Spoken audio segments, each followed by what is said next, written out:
few years ago, there was a, hey hon, we don't need it quite yet. A few years ago, there was a letter that appeared in the national news that was sent to a deceased person by the Indiana Department of Social Services, and it read as follows. Your food stamps will be stopped effective in March because we received notice that you passed away. May God bless you.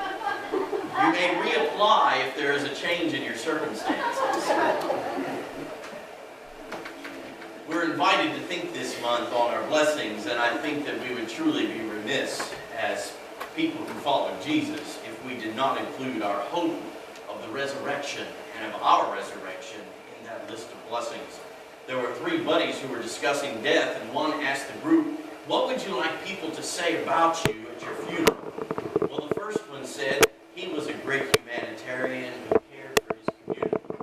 The second one says he was a great husband and father, one who was a perfect example for many to follow. And the third one said, "Look, he's moving." Some people got it, I think. The Sadducees would definitely demand another look because they did not believe nor look for a resurrection at the coming of the New Age. They didn't see it. The problem was they didn't see it in the Torah, the first 5 books of the Bible, which Genesis, Exodus, Leviticus, Numbers, and Deuteronomy. That's the big 5 for them. It wasn't in there, so they weren't going to believe it. But the Pharisees, on the other hand, looked to the prophetic books such as Isaiah and Jeremiah, and therefore they saw resurrection, even if it was just a metaphor, being part of that, the canon of their scriptures. And so they made it part of their doctrine. And Jesus squarely seems to fall more into the camp of the Pharisees. And the Sadducees knew. So the Sadducees wanted to discredit Jesus, and perhaps maybe all of the Pharisees as well, or at least poke fun of them, came up with this great concocted test intended to trap Jesus and to make a fool out of him. They ended up being the ones who were made fools of. Jesus does this by pointing out how God reveals himself to Moses in those first 5 books that seem to demand that Abraham, Isaac, and Jacob are indeed alive in the presence of God. And it's right there in those books that they love. But we might ask, what is resurrection? Is it simply immortality of some spiritual part of us that survives when the physical part is no longer able to keep going? Well, the Greek way of thinking of the afterlife was a life without a body. For the Greeks, the body was a trap within which our spirit, or their language was the soul, lived and was held in bondage. Only in death would our soul be free from the confines of flesh and blood. And some Christians today hold more to the Greek understanding of eternity than the hope that Jesus and his disciples lived in. And if you would go around to any various numbers of people, especially maybe around Easter time, and ask them, what does Easter mean to you? Or do you believe in the resurrection? What's that mean? It's hard to say what kind of responses you might get. We're going to show a few minutes of video that did just that, and we'll get to see the responses that came from the streets.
just to ask you a very simple question.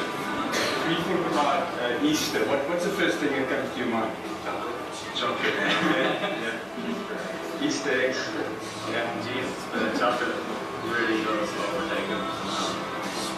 Chocolate that overtaken. Okay, your mind. Chocolate. I think it's kind of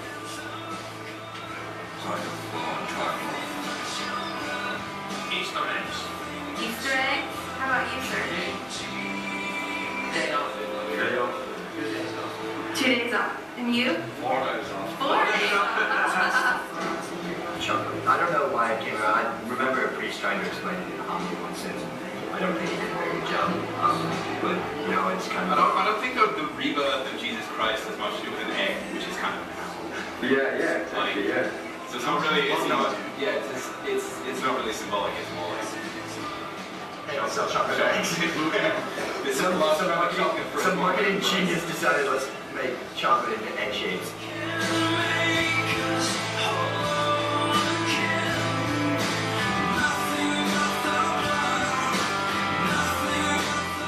Do you believe that event took place? Is that? Yeah, I do. And what's the meaning for you? What the crucifixion? What do you think the reason is for the crucifixion that took place? It's a very difficult question. Actually, one that I haven't really thought of. Sorry. Does that influence your life? Well, it doesn't. I'm not religious, but I do know about this. I do know about that process, whatever you like to call it. Okay. What happens over an end and stuff like that. But no, it has no impact on my life. I'm not religious, so.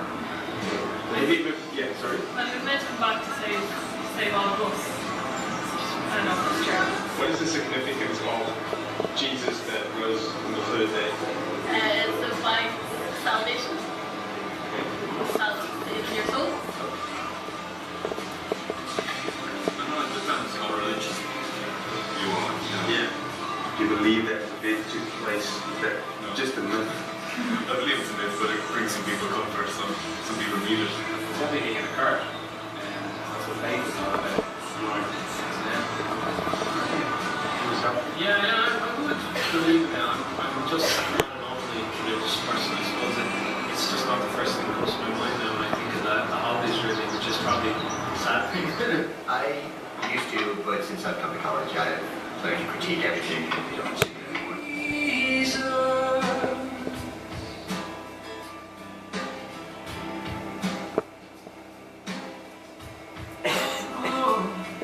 King Jesus, thank you, Lord.